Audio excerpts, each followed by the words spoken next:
Hello दोस्तों, महाभारत से मिलते हैं ये 25 सबक आपने जान लिए तो जीत जाएंगे जिंदगी की जंग। महाभारत की शिक्षा हर काल में प्रासंगिक रही है। महाभारत को पढ़ने के बाद इससे हमें जो शिक्षा या सबक मिलता है उसे याद रखना भी जरूरी है। तो आओ हम जानते हैं ऐसी ही 25 तरह की शिक्षाएं जो हमें महाभारत, युद्धर और मृत्युंजय पढ़ने पर मिलती हैं। हालांकि यह भी सच है कि आप महाभारत पढ़ेंगे तो हो सकता है कि आपको कुछ अलग शिक्षा या सबक मिले। 1. जीवन हो योजनाओं से भरा। जीवन के किसी भी क्षेत्र में बेहतर रणनीति आपके जीवन को सफल बना सकती है, और यदि कोई योजना या रणनीति नहीं है तो समझो जीवन एक अराजक भविष्य में चला जाएगा जिसके सफल होने की कोई गारंटी नहीं। भगवान श्री कृष्ण के पास पांडवों को बचाने का कोई मास्टर प्लान नहीं होता तो पांडवों की कोई औकात नहीं थी कि वे कौरवों से किसी भी मामले में जीत जाते। 2. संगत और पंगत हो अच्छी। कहते हैं कि जैसी संगत वैसी पंगत, और जैसी पंगत वैसा जीवन। आप लाख अच्छे हैं लेकिन यदि आपकी संगत बुरी है तो आप बर्बाद हो जाएंगे। लेकिन यदि आप लाख बुरे हैं और आपकी संगत अच्छे लोगों से है और आप उनकी सुनते भी हैं तो निश्चित ही आप आबाद हो जाएंगे। कौरवों के साथ शकुनी जैसे लोग थे जो पांडवों के साथ कृष्ण। शकुनी मामा जैसी आपने संगत पाल रखी है तो आपका दिमाग चलना बंद ही समझो। 3. अधूरा ज्ञान घातक। कहते हैं कि अधूरा ज्ञान सबसे खतरनाक होता है। इस बात का उदाहरण है अभिमन्यु। अभिमन्यु बहुत ही वीर और बहादुर योद्धा था, लेकिन उसकी मृत्यु जिस परिस्थिति में हुई उसके बारे में सभी जानते हैं। मुसीबत के समय यह अधूरा ज्ञान किसी भी काम का नहीं रहता है। आप अपने ज्ञान में पारंगत बने। किसी एक विषय में तो दक्षता हासिल होना ही चाहिए। 4. दोस्त और दुश्मन की पहचान करना सीखें। महाभारत में ऐसे कई मित्र थे जिन्होंने अपनी ही सेना के साथ विश्वासघात किया। ऐसे भी कई लोग थे जो ऐन वक्त पर पाला बदलकर कौरवों या पांडवों के साथ चले गए। शल्य और युयुत्सु इसके उदाहरण हैं। इसीलिए कहते हैं कि कई बार दोस्त के भेष में दुश्मन हमारे साथ आ जाते हैं और हमसे कई तरह के राज लेते रहते हैं। कुछ ऐसे भी दोस्त होते हैं जो दोनों तरफ होते हैं, जैसे कौरवों का साथ दे रहे भीष्म, द्रोण और विदुर ने अंततः युद्ध में पांडवों का ही साथ दिया। 5. हथियार से ज्यादा घातक बोल वचन। महाभारत का युद्ध नहीं होता यदि कुछ लोग अपने वचनों पर संयम रख लेते। जैसे द्रौपदी यदि दुर्योधन को अंधे का पुत्र भी अंधा नहीं कहती तो महाभारत नहीं होती। शिशुपाल और शकुनी हमेशा चुभने वाली बातें ही करते थे, लेकिन उनका हश्र क्या हुआ ये सभी जानते हैं। सबक है कि कुछ भी बोलने से पहले हमें ये सोच लेना चाहिए कि इसका आपके जीवन, परिवार या राष्ट्र पर क्या असर होगा। 6. जुए सट्टे से दूर रहो। शकुनी ने पांडवों को फंसाने के लिए जुए का आयोजन किया था, जिसके चलते पांडवों ने अपना सब कुछ दांव पर लगा दिया था। अंत में उन्होंने द्रौपदी को भी दांव पर लगा दिया था। ये बात सभी जानते हैं कि फिर क्या हुआ। अतः जुए, सत्य, षड्यंत्र से हमेशा दूर रहो। ये चीजें मनुष्य का जीवन अंधकार में बना देती हैं। 7. सदा सत्य के साथ रहो। कौरवों की सेना पांडवों की सेना से कहीं ज्यादा शक्तिशाली थी। एक से एक योद्धा और ज्ञानीजन कौरवों का साथ दे रहे थे। पांडवों की सेना में ऐसे वीर योद्धा नहीं थे। कहते हैं कि विजय उसकी नहीं होती जहां लोग ज्यादा हैं, ज्यादा धनवान हैं या बड़े पदाधिकारी हैं। विजय हमेशा उसकी होती है जहां ईश्वर है, और ईश्वर हमेशा वही है जहां सत्य है। इसलिए सत्य का साथ कभी न छोड़े। अंततः सत्य की ही जीत होती है। सत्य के लिए जो करना पड़े करो। 8. लड़ाई से डरने वाले मिट जाते हैं। जिंदगी एक उत्सव है, संघर्ष नहीं। लेकिन जीवन के कुछ मोर्चों पर व्यक्ति को लड़ने के लिए हमेशा तैयार रहना चाहिए। जो व्यक्ति लड़ना नहीं जानता, युद्ध उसी पर थोपा जाएगा या उसको सबसे पहले मारा जाएगा। महाभारत में पांडवों को ये बात श्री कृष्ण ने अच्छे से सिखाई थी। पांडव अपने बंधु बांधवों से लड़ना नहीं चाहते थे, लेकिन श्री कृष्ण ने समझाया कि जब किसी मसले का हल शांतिपूर्ण तरीके से नहीं होता तो फिर युद्ध ही एकमात्र विकल्प बच जाता है। कायल लोग युद्ध से पीछे हटते हैं। युद्ध भूमि पर पहुंचने के बाद भी अर्जुन युद्ध नहीं करना चाहता था। तब भगवान श्री कृष्ण ने उससे कहा कि न कोई मरता है और न कोई मारता है, सभी निमित्त मात्र हैं। आत्मा अजर और अमर है, इसलिए मरने या मारने से क्या डरना। 9. खुद नहीं बदलोगे तो समाज तुम्हें बदल देगा। जीवन में हमेशा दानी, उदार और दयालु होने से काम नहीं चलता। महाभारत में जिस तरह से कर्ण की जिंदगी में उतार चढ़ाव आए, उससे यही सीख मिलती है कि इस क्रूर दुनिया में अपना अस्तित्व बनाए रखना कितना मुश्किल होता है। इसलिए समय के हिसाब से बदलना जरूरी होता है, लेकिन वह बदलाव ही उचित है जिसमें सभी का हित हो। कर्ण ने खुद को बदलकर अपने जीवन के लक्ष्य तो हासिल कर लिया, लेकिन वे फिर भी महान नहीं बन सके, क्योंकि उन्होंने अपनी शिक्षा का उपयोग समाज से बदला लेने की भावना से किया। बदले की भावना से किया गया कोई भी कार्य आपके समाज का हित नहीं कर सकता। 10. शिक्षा का सदुपयोग जरूरी। समाज ने एक महान योद्धा कर्ण को तिरस्कृत किया था, जो समाज को बहुत कुछ दे सकता था, लेकिन समाज ने उसकी कद्र नहीं की, क्योंकि उसमें समाज को मिटाने की भावना थी। कर्ण के लिए शिक्षा का उद्देश्य समाज की सेवा करना नहीं था, अपितु वो अपने सामर्थ्य को आधार बनाकर समाज से अपने अपमान का बदला लेना चाहता था। समाज और कर्ण दोनों को ही अपने अपने द्वारा किए गए अपराध के लिए दंड मिला है और आज भी मिल रहा है। कर्ण यदि यह समझता कि समाज व्यक्तियों का एक जोड़ मात्र है जिसे हम लोगों ने ही बनाया है, तो संभवतः वह समाज को बदलने का प्रयास करता, न कि समाज के प्रति घृणा करता। 11. अच्छे दोस्तों की कद्र करो। ईमानदार और बिना शर्त समर्थन देने वाले दोस्त भी आपका जीवन बदल सकते हैं। पांडवों के पास भगवान श्री कृष्ण थे तो कौरवों के पास महान योद्धा कर्ण थे। इन दोनों ने ही दोनों पक्षों को बिना शर्त अपना पूरा साथ और सहयोग दिया था। यदि कर्ण को छल से नहीं मारा जाता तो कौरवों की जीत तय थी। पांडवों ने हमेशा श्री कृष्ण की बातों को ध्यान से सुना और उस पर अमल भी किया, लेकिन दुर्योधन ने कर्ण को सिर्फ एक योद्धा समझकर उसका पांडवों की सेना के खिलाफ इस्तेमाल किया। यदि दुर्योधन कर्ण की बात मानकर कर्ण को घटोत्कच को मारने के लिए दबाव नहीं डालता, तो इंद्र द्वारा दिया गया जो अमोघ अस्त्र कर्ण के पास था उससे अर्जुन मारा जाता। 12. भावुकता कमजोरी है। धृतराष्ट्र अपने पुत्रों को लेकर जरूरत से ज्यादा ही भावुक और आसक्त थे। यही कारण रहा कि उनका एक भी पुत्र उनके वश में नहीं रहा। वे पुत्र मोह में भी अंधे थे। इसी तरह महाभारत में हमें ऐसे कुछ पात्र मिलते हैं जो अपनी भावुकता के कारण मूर्ख ही सिद्ध होते हैं। जरूरत से ज्यादा भावुकता कई बार इंसान को कमजोर बना देती है और वो सही गलत का फर्क नहीं पहचान पाता। कुछ ऐसा ही हुआ महाभारत में धृतराष्ट्र के साथ, जो अपने पुत्र मोह में आकर सही गलत का फर्क भूल गए। 13. शिक्षा और योग्यता के लिए जुनूनी बनो। व्यक्ति के जीवन में उसके द्वारा हासिल शिक्षा और उसकी कार्य योग्यता ही काम आती है। दोनों के प्रति एकलव्य जैसा जुनून होना चाहिए, तभी वह हासिल होती है। अगर आप अपने काम के प्रति जुनूनी हैं तो कोई भी बाधा आपका रास्ता नहीं रोक सकती। 14. कर्मवान बनो। इंसान की जिंदगी जन्म और मौत के बीच की कड़ी भर है। ये जिंदगी बहुत छोटी है, कब दिन गुजर जाएंगे आपको पता भी नहीं चलेगा, इसलिए प्रत्येक दिन का भरपूर उपयोग करना चाहिए। कुछ ऐसे भी कर्म करना चाहिए जो आपके अगले जीवन की तैयारी के हों। ज्यादा से ज्यादा कार्य करो। घर और कार्यालय के अलावा भी ऐसे कार्य करो जिससे आपकी संतानें आपको याद रखें। गीता यही संदेश देती है कि हर पर ऐसा कार्य कर जो तेरे जीवन को सुंदर बनाए। 15. अहंकार और घमंड होता है पतन का कारण। अपनी अच्छी स्थिति, बैंक बैलेंस, संपदा, सुंदर रूप और विद्वता का कभी अहंकार मत कीजिए। समय बड़ा बलवान है। धनी यानी शक्तिशाली पांडवों ने वनवास भोगा और अति सुंदर द्रौपदी भी उनके साथ वनों में भटकती रही। समय के खेल निराले हैं। जिस अम्बा का जीवन भीष्म के कारण बर्बाद हो गया था, उसने शिखंडी के रूप में जन्म लेकर भीष्म से बदला लिया था। महाभारत में ऐसे कई उदाहरण हैं जिनसे ये प्रेरणा मिलती है कि घमंड को पतन का कारण बनने में देर नहीं लगती है। 16. कोई भी संपत्ति किसी की भी नहीं है। अत्यधिक लालच इंसान की जिंदगी को नर्क बना देता है। जो आपका नहीं है उसे नीतिपूर्वक लेने हड़पने का प्रयास न करें। आज नहीं तो कल उसका दंड अवश्य मिलता है। भगवान श्री कृष्ण कहते हैं कि आज जो तेरा है कल बीता हुआ कल किसी और का था और कल आने वाला कल किसी और का हो जाएगा। अतः तू संपत्ति और वस्तुओं से आसक्ति मत पाल, ये तेरी मृत्यु के बाद यहीं रखे रह जाएंगे।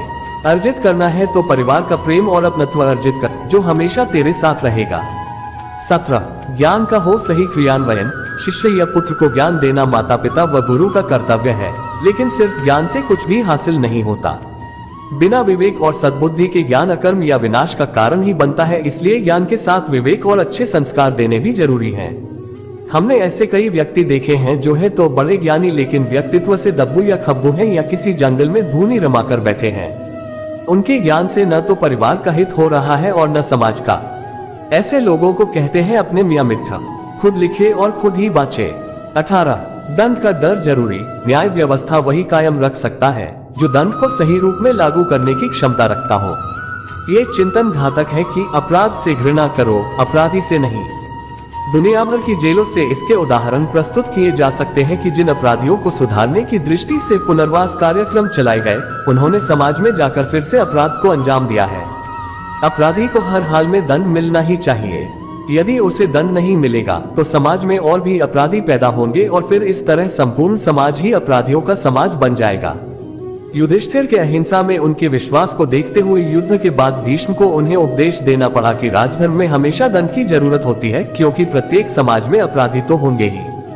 दंड न देना सबसे बड़ा अपराध होता है। 19 न्याय की रक्षा जरूरी। न्याय हमेशा उन लोगों के साथ होता है जो शक्तिशाली हैं या जो न्याय पाने के लिए प्राणपण से उत्सुक हैं। जिन्होंने अपने लिए न्याय मांगा है उनके साथ ईश्वर ने न्याय किया भी है। मांगोगे नहीं तो मिलेगा भी नहीं, ये प्रकृति का नियम है। गुरु द्रोणाचार्य ने कर्ण और एकलव्य के साथ जरूर अन्याय किया था, लेकिन आज दुनिया अर्जुन को सर्वश्रेष्ठ धनुर्धर नहीं मानती, क्योंकि कर्ण और एकलव्य ने हमेशा न्याय की मांग की और अंत में आज दुनिया उन्हें श्रेष्ठ धनुर्धर मानती है। महाभारत हमें सिखाती है कि न्याय की रक्षा करना कितना जरूरी है, लेकिन ये भी एक कटु सत्य है कि न्याय सिर्फ शक्तिशाली लोगों के साथ ही है।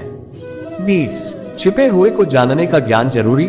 ये जगत या व्यक्ति जैसा है वैसा कभी दिखाई नहीं देता, अर्थात लोग जैसे दिखते हैं वैसे होते नहीं, चाहे वह कोई भी हो। महाभारत का हर पात्र ऐसा ही है, रहस्यमय। छिपे हुए को जानना ही व्यक्ति का लक्ष्य होना चाहिए, क्योंकि ज्ञान ही व्यक्ति को बचाता है। भगवान श्री कृष्ण के ऐसे कई योद्धा थे जो छिपे हुए सत्य को जानते थे। 21 सफर करने में होती है बरकत। एक स्थान से दूसरे स्थान पर जाना या एक स्थान को छोड़कर दूसरे स्थान पर रहने से लाभ ही मिलता है। पांडवों को हस्तिनापुर छोड़कर 2 बार जंगल में रहना पड़ा और अंत में उनको जब खांडवप्रस्थ मिला तो वे वहां चले गए। इसी तरह भगवान श्री कृष्ण को भी कई बार मथुरा को छोड़कर जाना पड़ा और अंत में वे द्वारिका में बस गए थे। कई बार लोगों को व्यापार या नौकरी के लिए दूसरे शहर या देश में जाना होता है। 22 गोपनीयता और संयम जरूरी। जीवन हो या युद्ध, सभी जगह गोपनीयता का महत्व है। यदि आप भावना में बहकर किसी को अपने जीवन के राज बताते हैं या किसी व्यक्ति या समाज विशेष पर क्रोध या कटाक्ष करते हैं तो आप कमजोर माने जाएंगे। महाभारत में ऐसे कई मौके आए जबकि नायकों ने अपने राज ऐसे व्यक्ति के समक्ष खोल दिए जो राज जानने ही आया था, जिसके चलते ऐसे लोगों को मुंह की खानी पड़ी। दुर्योधन, भीष्म, बर्बरिक ऐसे उदाहरण हैं जिन्होंने अपनी कमजोरी और शक्ति का राज खोल दिया था। 23 चिंता, भय और अशांति है मृत्यु का द्वार। किसी भी प्रकार की चिंता करना, मन को अशांत रखना और व्यर्थ के भय को पालते रहने से मृत्यु आसपास ही मंडराने लगती है। मौत तो सभी को आनी है, फिर चिंता किस बात की? कोई पहले मरेगा और कोई बाद में। चिंता का मुख्य कारण मोह है। जेल खान, दवाखाना या पागल खाना वह व्यक्ति जाता है जिसने धर्म सम्मत या संयमित जीवन नहीं जिया। बहुत महत्वाकांक्षी है या जिसने धन और शक्ति के आधार पर रिश्ते बना रखे हैं या जिसे अपनी संपत्ति की सुरक्षा की चिंता है। महाभारत को पढ़ने से हमें यही शिक्षा मिलती है कि चिंता मुक्त जीवन सबसे बड़ी दौलत है। 24 इंद्रिय संयम जरूरी। इंद्रियां कभी तृप्त नहीं होती। जो इंद्रियों के वश में है उसका पतन निश्चित है। बहुत से लोग आजकल किसी न किसी प्रकार की आदत या नशे के गुलाम हैं। ऐसे लोगों का धीरे धीरे क्षरण होता जाता है। इंद्रिय संयम आता है संकल्प से। महाभारत का हर पात्र संकल्प से बंधा हुआ है। शक्ति का संचय इंद्रियों को वश में करने से ही संभव हो पाता है। 25 राजा या योद्धा को नहीं करना चाहिए परिणाम की चिंता। कहते हैं कि जो योद्धा या राज युद्ध के परिणाम की चिंता करता है वह अपने जीवन और राज्य को खतरे में डाल देता है। परिणाम की चिंता करने वाला कभी भी साहसपूर्वक न तो निर्णय ले पाता है और न ही युद्ध कर पाता है। जीवन के किसी पर मोड़ पर हमारे निर्णय ही हमारा भविष्य तय करते हैं। एक बार निर्णय ले लेने के बाद फिर बदलने का अर्थ यह है कि आपने अच्छे से सोचकर निर्णय नहीं लिया या आप में निर्णय लेने की क्षमता नहीं है। भगवत गीता के उपदेश में संदेह शक का वर्णन। संदेह या शक मजबूत रिश्ते को भी खोखला कर देता है। जिज्ञासा होना लाजमी है, लेकिन पूर्ण सत्य की खोज या फिर संदेह की आदत इंसान के दुख का कारण बनती है। व्यक्ति कई बार संदेह में अपने करीबी को भी भला बुरा कह देता है और यही आपसी रंजिश का कारण बन जाता है। हमें कभी भी बात की गहराई जाने बिना किसी पर संदेह नहीं करना चाहिए। मृत्यु ही सत्य है का वर्णन। इस जीवन का मात्र एक ही सत्य है और वो है मृत्यु। भगवत गीता के अनुसार मृत्यु की सत्य है, ये हर व्यक्ति को मालूम होना चाहिए। एक ना एक दिन उसका अंत भी निश्चित है। जब इस बात को हम जानते ही हैं तो इंसान मौत से डरता क्यों है? जीवन की अटल सच्चाई से भयभीत होना वर्तमान खुशियों को बाधित करता है। इसलिए किसी भी प्रकार का डर नहीं रखना चाहिए। जीवन हमेशा भय मुक्त होकर जीना चाहिए और सदैव आगे बढ़ते रहना चाहिए। भगवत गीता के उपदेश में कर्म का फल। भगवत गीता के उपदेश में एक बहुत महत्वपूर्ण बात लिखी हुई है, कर्म करो, फल की चिंता मत करो। इस उपदेश का तात्पर्य है कि जीवन में जो भी काम हम करते हैं उसे निस्वार्थ भाव से करना चाहिए। यदि ऐसा होता है तो एक ना एक दिन हमें उसका फल जरूर मिलता है। ये किसी भी प्रकार का काम हो सकता है, चाहे किसी की सेवा करना, मदद करना, बिजनेस में प्रयास करना या फिर जीवन में किसी बाधा का सामना करना। हमें सब कुछ अपने ईश्वर पर छोड़ देना चाहिए, बस अपने कर्म पर ध्यान देना ही हमारे बस में है। ईश्वर हमेशा अपने मनुष्यों का साथ देता है, आखिर ईश्वर ही है जिसने मनुष्य को बनाया है। जब व्यक्ति इस प्रभावशाली सत्य को स्वीकार कर लेता है तो उसका जीवन पूरी तरह बदल जाता है। इसलिए कभी भी उसे अपने भविष्य या अतीत की चिंता नहीं करनी चाहिए। इंसान को कभी अपने कर्तव्य से मुंह नहीं मोड़ना चाहिए। उसका जीवन उसके कर्मों के आधार पर ही फल देगा, इसलिए कर्म करने में कभी हिचकिना नहीं चाहिए। इंसान को अपनी इच्छाओं को हमेशा नियंत्रण में रखना चाहिए। बिना फल की इच्छा करते हुए अपनी इच्छाओं को नियंत्रित रखकर कर्म करते रहो, निश्चित रूप से आपके सभी कार्य पूर्ण होंगे, बस विश्वास पूर्ण रखें। भगवत गीता में श्री कृष्ण ने बताए सफल जीवन के 7 अचूक उपदेश। भगवत गीता में श्री कृष्ण ने बताए सफल जीवन के 7 अचूक उपदेश। भगवत गीता के उपदेश इन हिंदी। भागवत गीता के उपदेश हिंदी में। भागवत गीता के उपदेश सुनाए। भगवत गीता के उपदेश में आत्मा का वर्णन। भगवत गीता के उपदेश में एक श्लोक है। गीता के उस श्लोक में भगवान कृष्ण ने मानव शरीर की तुलना शरीर पर पहने कपड़े से की है, ऐसा कपड़ा जिसे आत्मा हर जन्म में बदलती है। अर्थात मानव शरीर आत्मा का अस्थायी वस्त्र है जिसे हर जन्म में बदला जाता है। इसका तात्पर्य यह है कि हमें शरीर से नहीं, उसकी आत्मा से व्यक्ति की पहचान करनी चाहिए। हमें अपनी आत्मा को सदैव शुद्ध रखना चाहिए। हमें कभी किसी का बुरा नहीं सोचना चाहिए। आत्मा ही शरीर की ऊर्जा होती है। हमारे शरीर त्यागने के बाद ये किसी और शरीर में वास करती है।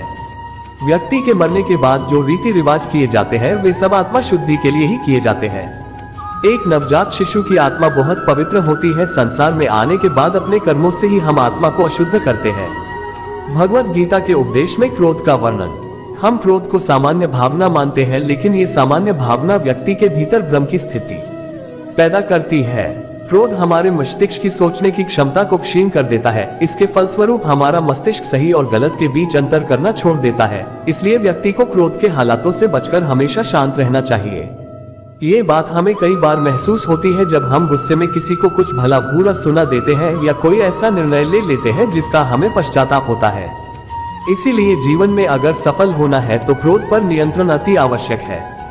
भगवत गीता के उपदेश में अधिकता का वर्णन। हमारे हिंदू शास्त्रों में एक लाइन बहुत ज्यादा प्रचलित है, अति सर्वत्र वर्जिते। किसी भी प्रकार की अधिकता इंसान के लिए घातक सिद्ध होती है। संबंधों में कड़वाहट हो या फिर मधुरता, खुशी हो या गम, हमें कभी भी अति नहीं करनी चाहिए। जीवन में संतुलन बनाए रखना बहुत जरूरी है। इसका एक उदाहरण ये भी है, जब हम कभी एक रोटी भी ज्यादा खा लेते हैं तो हमारा शरीर परेशान होने लगता है। इसी प्रकार जीवन में अत्यधिक पैसा है जाने से भी व्यक्ति के जीवन में घमंड आ जाता है और वो बर्बादी की ओर बढ़ने लगता है। भगवान की भक्ति ही मात्र एक रास्ता है जो हमें सही मार्गदर्शन देती है। भगवत गीता में श्री कृष्ण ने बताए सफल जीवन के 7 अचूक उपदेश। भगवत गीता में श्री कृष्ण ने बताए सफल जीवन के 7 अचूक उपदेश। भगवत गीता के उपदेश इन हिंदी। भागवत गीता के उपदेश हिंदी में। भागवत गीता के उपदेश सुनाए। भगवत गीता में श्री कृष्ण ने बताए सफल जीवन के 7 अचूक उपदेश। भगवत गीता के उपदेश में आत्मा का वर्णन। भगवत गीता के उपदेश में एक श्लोक है। गीता के उस श्लोक में भगवान कृष्ण ने मानव शरीर की तुलना शरीर पर पहने कपड़े से की है, ऐसा कपड़ा जिसे आत्मा हर जन्म में बदलती है। अर्थात मानव शरीर आत्मा का अस्थायी वस्त्र है जिसे हर जन्म में बदला जाता है। इसका तात्पर्य यह है कि हमें शरीर से नहीं, उसकी आत्मा से व्यक्ति की पहचान करनी चाहिए। हमें अपनी आत्मा को सदैव शुद्ध रखना चाहिए। हमें कभी किसी का बुरा नहीं सोचना चाहिए। आत्मा ही शरीर की ऊर्जा होती है। हमारे शरीर त्यागने के बाद ये किसी और शरीर में वास करती है।